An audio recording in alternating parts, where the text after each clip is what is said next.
Assalamualaikum warahmatullahi wabarakatuh. Perkenalkan, nama saya Wulan Setia Putri dengan NIM 43040200156. Saya dari Psikologi Islam kelas 3B. Di sini saya akan membahas kasus problematika dalam dunia pendidikan serta solusi penanganannya. Saya mengambil kasus tentang pembelajaran yang dilakukan pada era pandemi COVID-19. Seperti yang kita ketahui, pandemi COVID-19 juga melanda di Indonesia. Untuk itu, mengharuskan semua kegiatan yang dilakukan harus dengan jaga jarak atau social distancing. Penerapan social distancing ini menggeser berbagai aspek kehidupan, salah satunya yaitu dalam dunia pendidikan, yang mengharuskan pembelajaran ini dilakukan secara online atau daring untuk mencegah penyebaran COVID-19.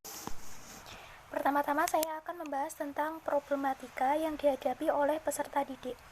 Problematika yang pertama yaitu kurangnya paket atau kuota data. Ini merupakan problematika yang paling menonjol dihadapi oleh peserta didik, mengingat setiap hari pasti banyak tugas yang harus dikerjakan menggunakan kuota dari masing-masing mata pelajaran. Kemudian problematika yang kedua yaitu mereka merasa jenuh dengan keadaan di mana sudah sekian lama, selama lebih 1 tahun, jarang keluar rumah, menyebabkan kurangnya sosialisasi dengan pihak luar. Kemudian problematika yang ketiga yaitu kurangnya konsentrasi dalam belajar disebabkan oleh lingkungan atau konten yang kurang mendukung. Kemudian yang keempat, kurangnya dorongan dan dukungan dari orang tua, baik berupa fasilitas belajar, pendampingan, finansial, bahkan. Kemudian kasus yang kelima yaitu kurangnya pemahaman metode atau aplikasi pembelajaran daring, terutama bagi peserta didik yang kurang mengerti tentang aplikasi pembelajaran daring. Kemudian yang keenam, pemakaian gawai atau gadget secara bersama, baik dengan orang tua maupun saudara atau keluarganya. Kemudian kasus yang ketujuh yaitu masalah jaringan internet yang tidak stabil bagi sebagian kecil peserta didik yang tinggal di pegunungan. Untuk mengatasi problematika pembelajaran daring di masa pandemi ini, mengharuskan adanya ketersediaan infrastruktur dan platform yang mendukung proses kegiatan belajar mengajar.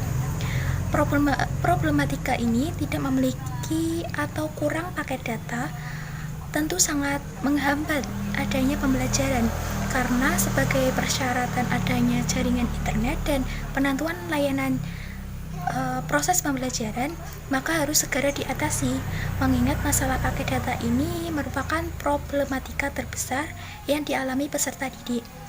Upaya pemberian stimulan paket data kepada semua peserta didik dan guru pada awal pandemi telah dilakukan. Kemudian yang kedua, guru sebagai penentu dalam proses pembelajaran harus memiliki strategi dan berbagai metode pembelajaran agar peserta didik tidak jenuh, bosan, dan memiliki semangat mengikuti pembelajaran. Jika perlu, pembelajaran juga sebagai hiburan yang mendidik bagi peserta didik. Sebagai solusi, guru hendaknya menyiapkan materi pembelajaran semenarik mungkin seperti penyajian materi dalam slide PowerPoint disertai dengan video pembelajaran agar materi lebih hidup yang dirasakan oleh peserta didik.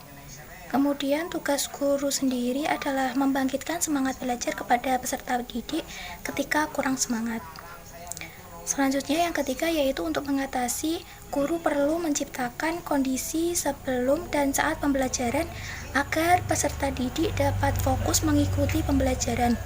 Misalnya dengan membuat jadwal yang jelas dan dikomunikasikan dengan peserta didik dan orang tua mendukung. Bagi peserta didik sendiri yang mengalami masalah konsentrasi, ada problem solving dengan guru BK melalui WhatsApp atau bisa datang ke sekolah. Di samping itu, guru diharapkan mampu membuat konten-konten pembelajaran dengan lebih kreatif. Mungkin itu saja yang dapat saya bahas pada kali ini. Kurang lebihnya mohon maaf. Wassalamualaikum warahmatullahi wabarakatuh.